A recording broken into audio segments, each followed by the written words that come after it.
Salutations, my fellow flames. My name is Amethyst and welcome back to another video. Now today we're going to be talking about one of the biggest questions going around over the past couple of days in Wuthering Waves, and that is, should you skip Jinhsi for Changli? Should you skip the Khaleesi Dragon Queen for the Phoenix Feathered Fiery Mummy?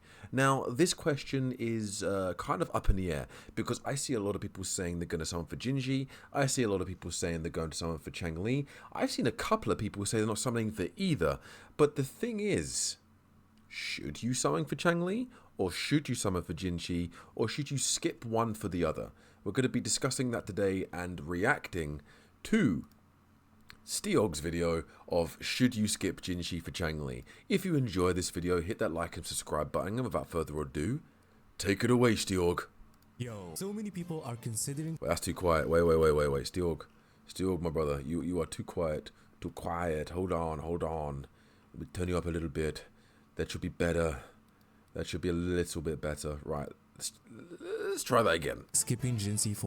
Yo, so many people are considering skipping Jinhsi for Changli. And as always, you might be a follower for Coomer meta, or you actually think that Changli is better than Jinhsi. And as somebody who I summoned for Jinhsi over Changli personally because I love dragons. Dragons are my favorite mythical creatures. I think Jinhsi's design personally is more appealing to me. I love the long silver hair. I love the silver eyes. I like the whole attire she's wearing. And I think she's a very sweet and cute character. And I think she's very interesting.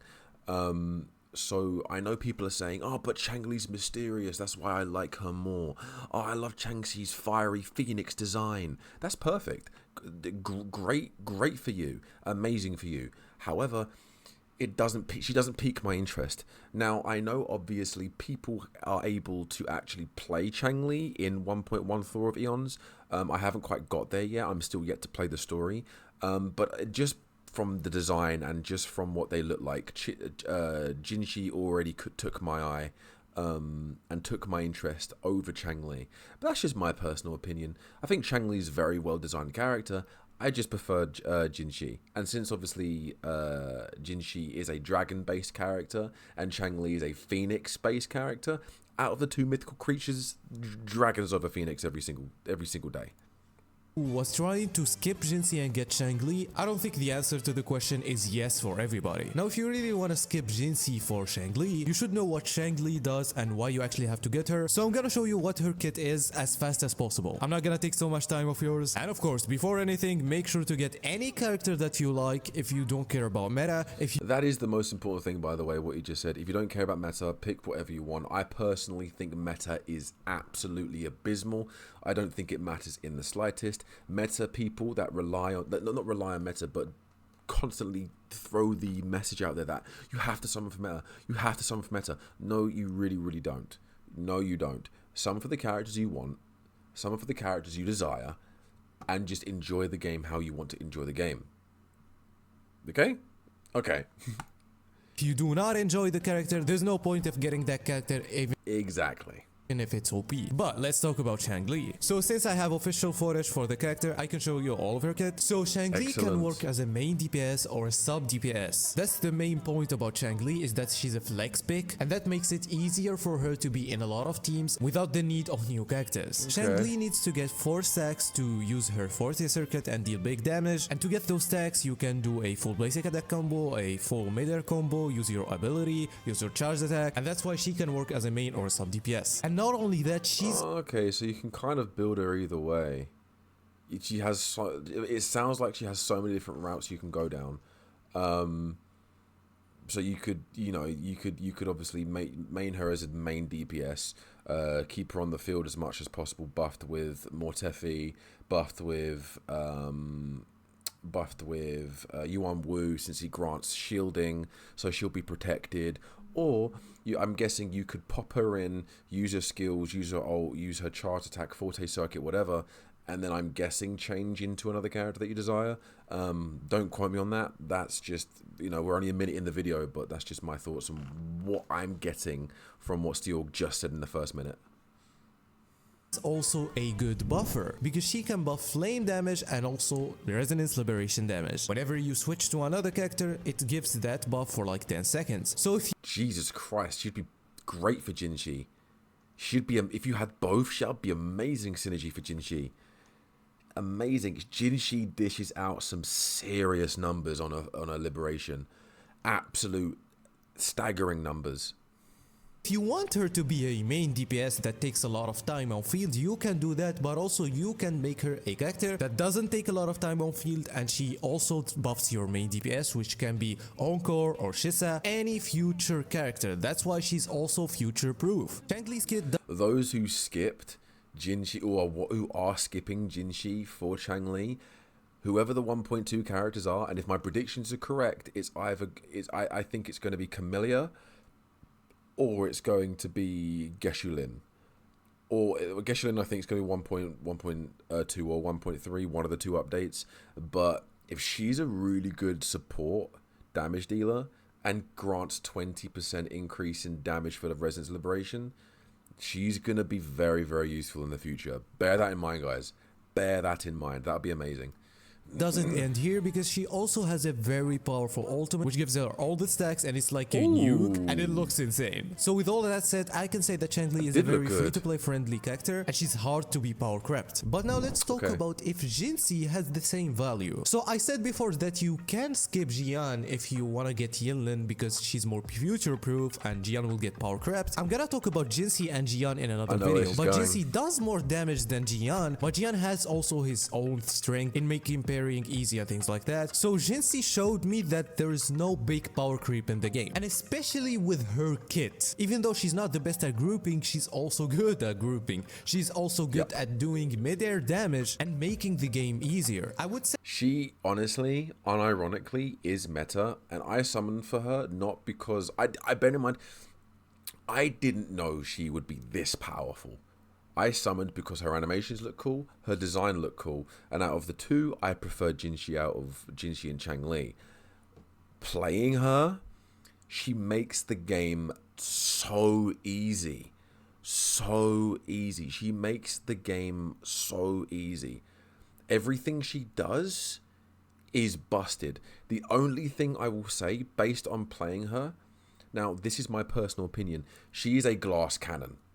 She dishes out nuclear damage, but she takes a lot of damage.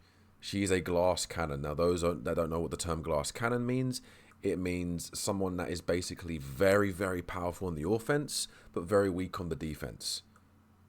That's what that means. She dishes out numbers for days. If you can get combos going with her, and if your dodges are on point, if your parries are on point, she is going to be one of, no, if not the best damage dealer in the entire game. Anyone can challenge that for me. I would love to have a debate with you about it. She is, at this point in time, the best main damage, like main DPS character in the game. Everything she does is just nuke. She nukes fucking enemies. Nukes enemies. I did difficulty 4 Heron, like the 3-headed Heron, difficulty 4, cleared it in under like a minute 30 seconds, mainly because of Jinhsi. I buffed Jinhsi with Mortefi and Yuan Wu. Yuan Wu grants a shield when you use his Resonance Liberation, when he gets him to a certain S. So I've got him S6. I got lucky enough to get him S6. So for me, I use Resonance Liberation, then immediately use her intro skill. She's shielded. She is shielded on 200% of Yuan Wu's defense. My Yuan Wu's defense is a 2,500. That means she is getting a 5,000%, like 5,000 shield, which means she's getting additional 5,000 health on top of her base health, which mine I think is 14,000, for like 20 seconds, and then the shield wears off. But that's more than enough time. And then if you want to buff her damage and just have a good support, then have Mortefi. He's going to be absolutely busted. And then it sounds like Changli is going to be even more so. So you could replace, for my team personally, if I did ever decide to go for Changli, I could replace Mortefi for Changli. I'm dishing out 25, 30k damage with Jinhsi. I dished out 25 to 30k damage with Jinhsi.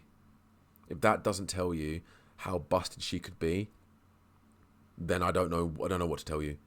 She's fucking amazing. Say that Jinhsi will do more damage than Changli, will have more damage output in her teams, but she exceeds in something, which is she's so good against a lot of bosses because of her mid-air attacks. We know that Ling Yang was good at that, but he doesn't do damage. So she came in and she does the mid-air attacks, she makes the fights easier. So now let me talk about Did you see that damage? So now let me talk about Did you see that damage? Do damage. So she came in and she does the mid-air attack. She makes the fights 48,000 damage, 21k, 21k. I got up to 30k. I don't even know what these other numbers were, but the main number was like 30k, 25 to 30k damage. And my Jinhsi isn't even fully built yet. Her echoes need so much work. Her crit rate is so under. She's only got like 15-20% crit rate. That's insane.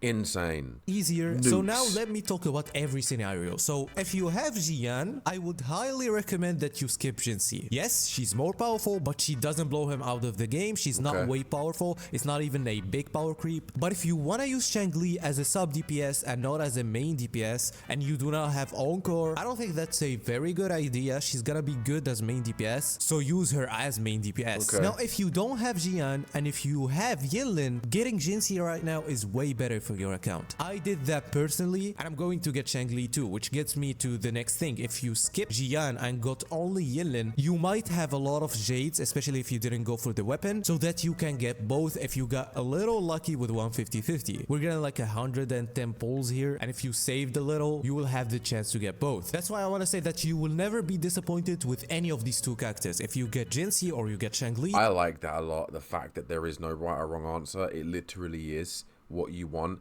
It sounds like Changli is going to be one of the most busted support DPS in the game. And it sounds like Jinhsi, is the most busted DPS in the game. So they are both, it sounds like the best in two different categories, which is really, really good. Really, really good. Both are gonna be good for your account. Now if you are somebody who wants to get the character and his signature weapon, Changli has more variety of weapons, so you can skip the weapon part, but Jinhsi doesn't have a lot of options. But the thing is, Changli right now doesn't have the best teams. Once we get a dedicated spectral buffer, like the type of Changli or the type of Yinlin, Jinhsi will be even better in the future. So if you see, I've got Yinlin, so at the moment, my main team is Jinhsi, Yuanwu, and Yinlin, and they all synergize quite well together. They do synergize quite well together.